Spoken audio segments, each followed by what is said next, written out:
اشرح لي صدري ويسر لي أمري واحلل عقدة من لساني يفقهوا قولي سبحانك لا علم لنا إلا ما علمتنا إنك أنت العليم الحكيم أما بعد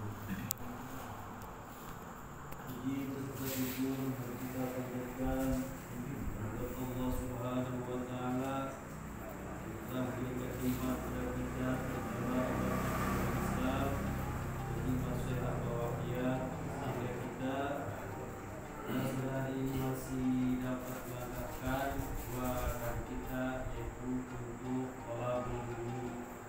Rahmat dan salam kami maturkan bita'zim mudah-mudahan dipercurahkan pada junjungan kita Nabi besar Muhammad sallallahu alaihi wasallam, keluarganya, para sahabatnya dan semua para pengikutnya hingga yaumil qiyamah. Allahul mukarramin wal mukarramin. Sama-sama saya hormati untuk khusus pada kita bersama yaitu Pak Ustaz Syafi'i. Yang saya hormati yaitu Pak Ustaz Nasim. Juga yang saya hormati yaitu Al-Ustaz Masjid. Juga yang saya hormati Ketua RW 05 Wafidin. Yang saya hormati Ketua RW 03 Bapak Ahmad. Tentunya semua para jamaah yang ada di sini yang tidak saya sebutkan satu persatu, namun insyaallah tidak kurang rasa hormat dan takdir saya kepada kalian. Alhamdulillah wa syukru ala ni'amillah. Kita masih diberikan umur panjang oleh Allah Subhanahu wa taala sehingga kita masih bisa berkumpul yaitu di tempat pengajian rutinan malam Senin.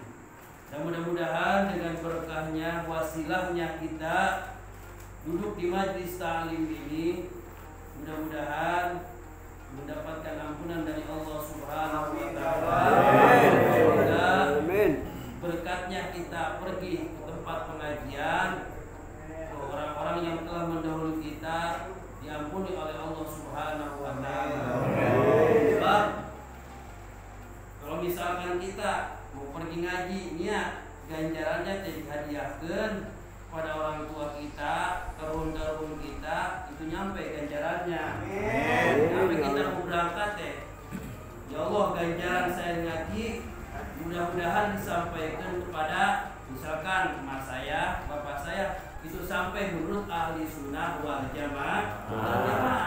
Sebab udah jelas hadisnya yang sering dibaca, man intaqala liyata'allama ilman ghufira lahu qabla ayyahwa.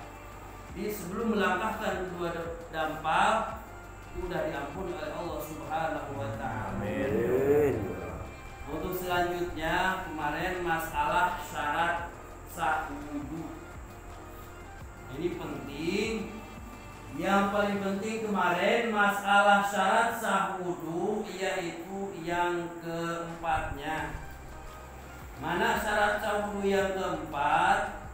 Jadi jangan ada di anggota kita ada apa? Sesuatu yang menghalangi akan datangnya air pada kulit. Apa itu mah? Getah. Atau misalkan ada remeh, kita bisa mau wudu nginjek remeh. Nah karena wudunya padu, nggak teliti. Pas sholat masih nempel saat contoh remeh teh. Nah itu nggak sah sholatnya. Sebab apa? Sebab ada anggota yang belum kecuci. Nah yang paling-paling ini misalkan mana? Kelek. Kalau misal sholat subuh, buru-buru dan bersihin dulu. Kan nih anggota wudu yang wajib dibasuh sebagian kan muka. Nah itu muka itu ada batas-batasnya, batas misalkan batas panjang, batas lebar, nyampe kemana? Batas panjang yaitu dari pertama tempat jadinya rambut nyampe dagu sini. Ini batas. Cuman mual sempurna ngumbah itu ngebasuh kewajiban kecuali harus dilebihin. Nah makanya ngelebihinnya itu wajib. Makanya sampai sini. Hati-hati. Batas lebar, batas panjang berarti dari pertama ini tuh jadinya rambut, bulu rambut nyampe ke dagu sini. Kalau panjangnya dari kuping ke kuping, itu kerasa batas yang harus dicuci. Cuman mual sempurna itu mencuci atau membasuh kewajiban kecuali wudu dilebihin. Nah, lebihnya itu wajib. Makanya kalau misalnya contoh ya, kalau wudu buka dulu. Jadi kita makan sering salah. Kalau bukan misalkan enggak wudu mah dibuka peci teh. Tapi kalau malah wudu mah dipakai, kalau wudu mah dibuka. Kok apa? Jadi pertama sini pokoknya mah tiap-tiap jika enggak lubang hidung awas jangan sampai ada upilnya nih, yang dohir mah kecuali yang dalam yang kelihatan itu harus basuh, harus kena air. Banyak kalau misalkan kita atau lihat orang wudu, kelihatan pas belakang kupingnya masih kering. Itu mah kalau misalkan lagi membasuh muka, pas membasuh muka kelihatannya kupingnya itu belakangnya itu masih kering. Ya itu berarti belum kebasuh. Nah, walaupun itu bukan batas wudu, tapi tetap melebihinya itu wajib. Jadi termasuk ma la yatimul wujuba illa bihi bahwa wajibun. Jadi kalau misalkan sesuatu tidak akan sempurna itu kewajiban kecuali harus dilebihi, nah itu melebihinya itu wajib pangkatnya. Hanya sedikit aja. Nawaitu fardhu lillahi ta'ala. Jadi pusat-pusat. Jadi sampai sini nih. Makanya ini kan wajib basuh. Pas udah harus diginiin. Nah ini masalah ini beda-beda pendapat. Ada sebagian guru dia membahasakan kalau misalkan tangan udah di muka tidak boleh dilepas. Sebab kalau misalkan dilepas itu jadi mustakmal. Ada yang bahasakan gitu. Ada sebagian dulu lagi enggak. Selagi masih di situ mah jadi itu saya usap. Ngan syaratnya dibasuh jadi bukan diusap, misalnya begini kan. Atau dielap itu mah. Makanya harus pakai air walaupun sedikit. Harus berjalan itu air walaupun sedikit. Nah, turun ke sini, ke belakang sini, ke basuh ini. Nanti aja pas ngebasuh kuping, beda lagi itu mah. Ngebasuh kuping hukumnya wajib apa sunat? Sunat. Itu yang wajibnya itu doang, yaitu ngebasuh. Nah makanya pas ngebasuh kewajiban dianggap wudu, awas. Jangan sampai ada sesuatu barang yang menghalangi akan datangnya air pada kulit. Walaupun belek itu halangin belek itu enggak.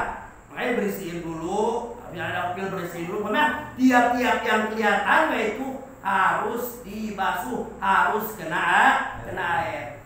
Dan juga kewajiban dibasuh dalam muka itu tiap-tiap rambut, tiap-tiap bulu. Bulu yang ada di muka ada berapa? Bulu 2, 3, 4, 10. Ada 10. Kita punya anggota nggak tahu bulu di sebelahnya nggak tahu ya. Itu jadi bulu yang ada di muka kita jumlahnya itu ada 10. Nah itu harus kudu kena air, kumbah, basuh. Makanya cabang. Nah walaupun misalkan perempuan nih, perempuan kan ada cabangnya, rambutnya panjang. Kalau misalkan wudu, tolong itu keluarin dulu cabangnya. Sebab itu termasuk juz muka. Juznya itu. Lihat, istri kita lagi wudu. Bapak pernah ngeliatin istri bini lagi wudu enggak? Belum pernah. Kalau misal ngeliatin, nah cabangnya itu suruh dikeluarin. Sebab apa? Cabang itu termasuk juz daripada muka. Nah itu termasuk bulu yang jadi di muka itu. Jadi semua bulu yang ada di muka yang harus kena air, yang harus dibasuh itu ada 10 sebagian bulu cambang. Itu sebagiannya. Ya harus itu. Jadi jangan sampai ketinggalan. Jangan sampai misalkan habis wudhunya masih ada yang kering. Nah itu. Jadi syarat sah wudhu yang keempat dari anggota jangan sampai ada sesuatu yang menghalangi datangnya air pada kulit. Kemarin kan 5. Yang keenam, yang kelima jangan ada di anggota yang akan dibasuh itu barang yang merubahkan pada air. Kalau misalkan di anggota kita nih mau wudhu, pas kena air, itu air teh bisa jadi robah. Sebab ada barang di anggota wudhu, nah itu tidak boleh. Seperti mana contoh? Seperti hand body, apa ke? Habis pakai hand body atau pakai autan, kemudian wudhu. Nah itu makanya bersihin dulu baru wudhu. Yang keenam, syarat sah wudhu itu wudhu tahu bahwa wudhu yang dikerjakan itu wajib. Kalau misalkan wudhunya itu wudhu wajib. Contoh wudhu wajib seperti mau sholat 5 waktu. Jadi kita wudhu punya keyakinan, punya tekad pas wudhu teh yakin ini wudhu teh wudhu fardu, makanya diadakan niat. Mana? Nawaitu, yang pendek nawaitu fardol wudhu'i lillahi ta'ala.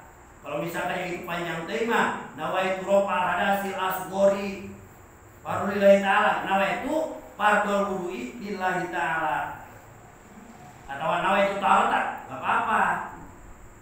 Jadi kudu punya keyakinan kita, punya tekad. Kalau misalkan kita lagi wudhu, kan wudhu yang wajib, bukan wudhu yang sunat.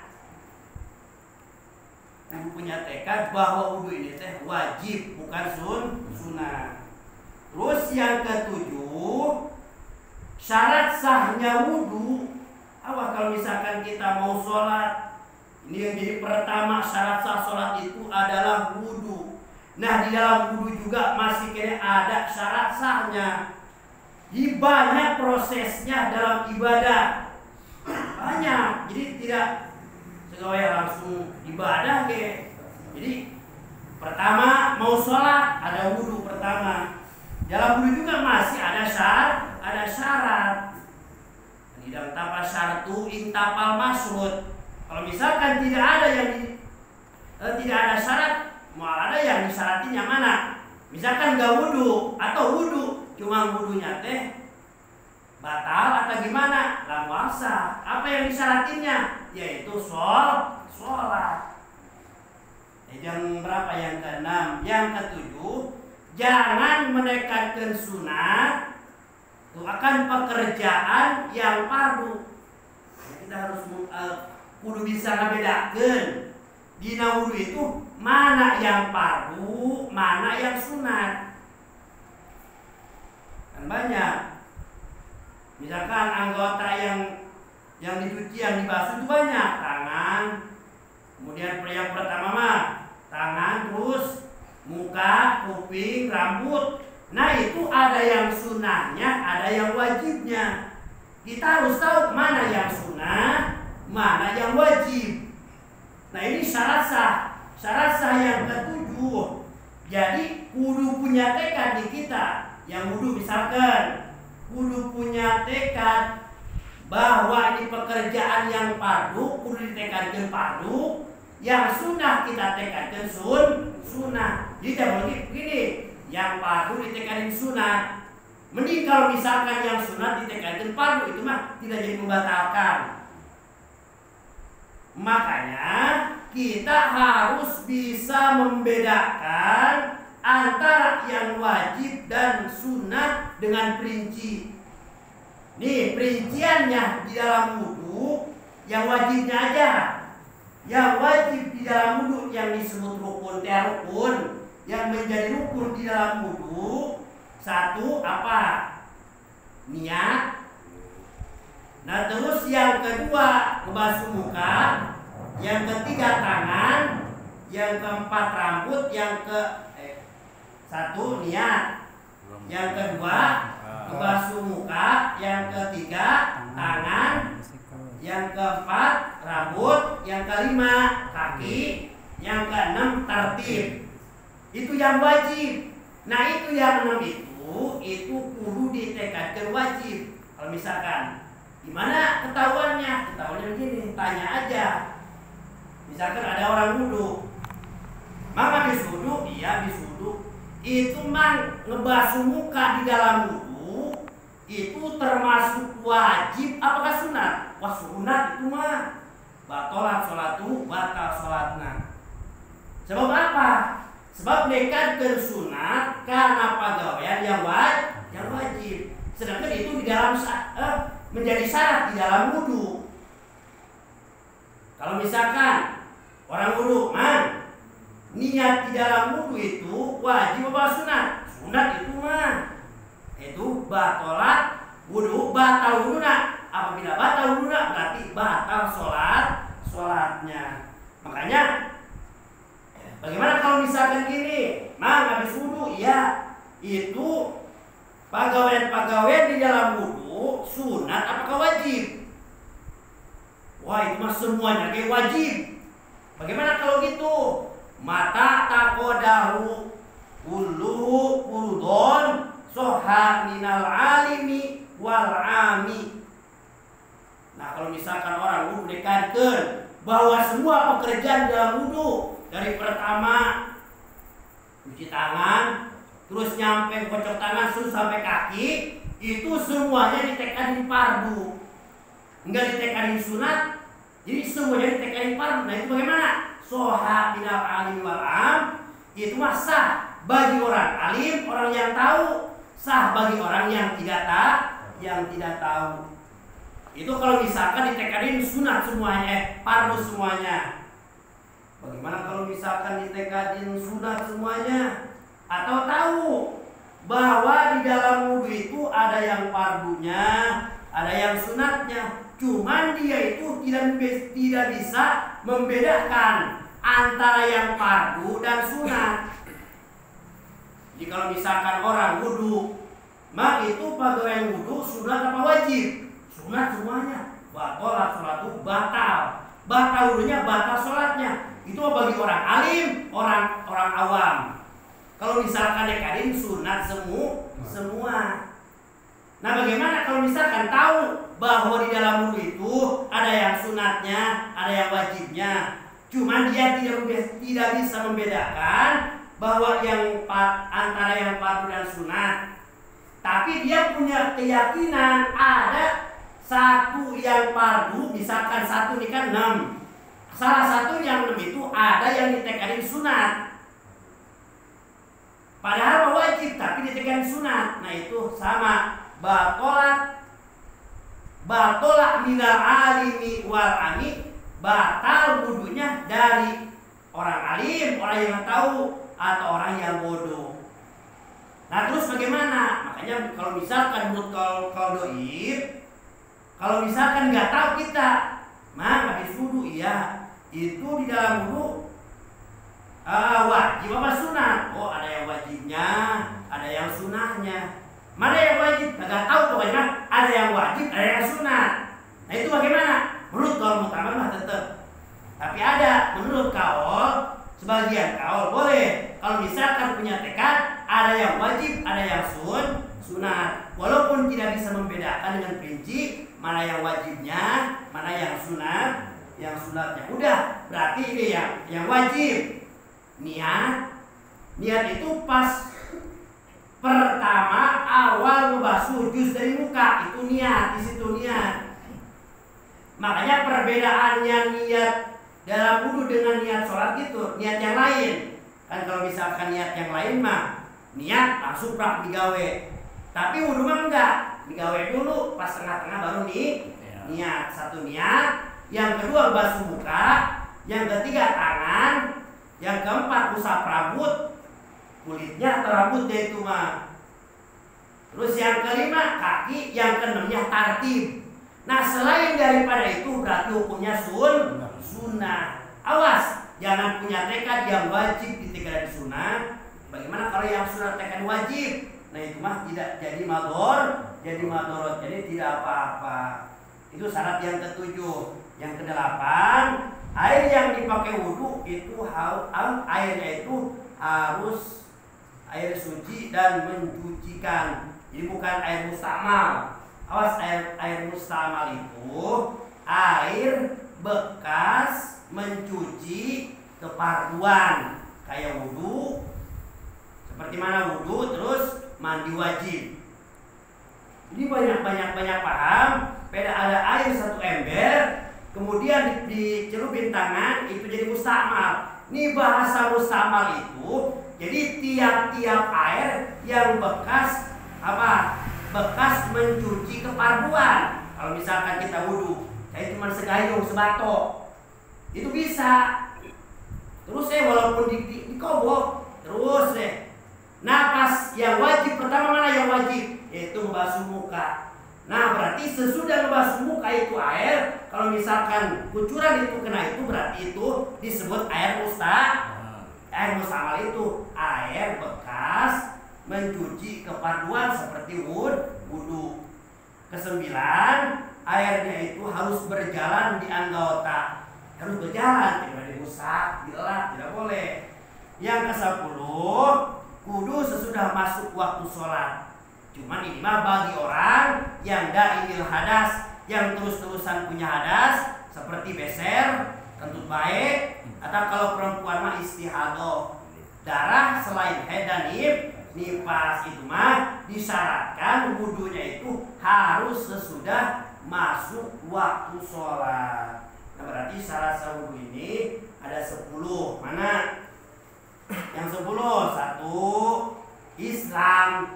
Yang kedua, balik berakal. Yang ketiga, bersih daripada haid dan nifas. Yang keempat, jangan ada yang menghalangi akan datangnya pada kulit. Terus yang kelima, jangan ada di anggota yang akan dibasuh barang yang merubahkan pada air. Terus yang keenam, udah tahu bahwa wudhu fardu kalau misalkan lagi wudhu wajib. Yang ketujuh, jangan punya keyakinan, punya tekad dan sunat akan pegawaian yang wajib, jangan. Terus yang ke-8, air yang dipakai wudhu itu harus air suci dan menyucikan. Ada air suci tapi tidak menyucikan. 9, airnya itu harus berjalan. Yang keempat, harus sesudah masuk waktu sholat. Tapi yang ke-10 menit harus sesudah masuk waktu sholatnya bagi orang yang daimil hadas, yang terus-terusan punya hadas. Mudah-mudahan apa yang saya sampaikan bagus sedikit manfaatnya.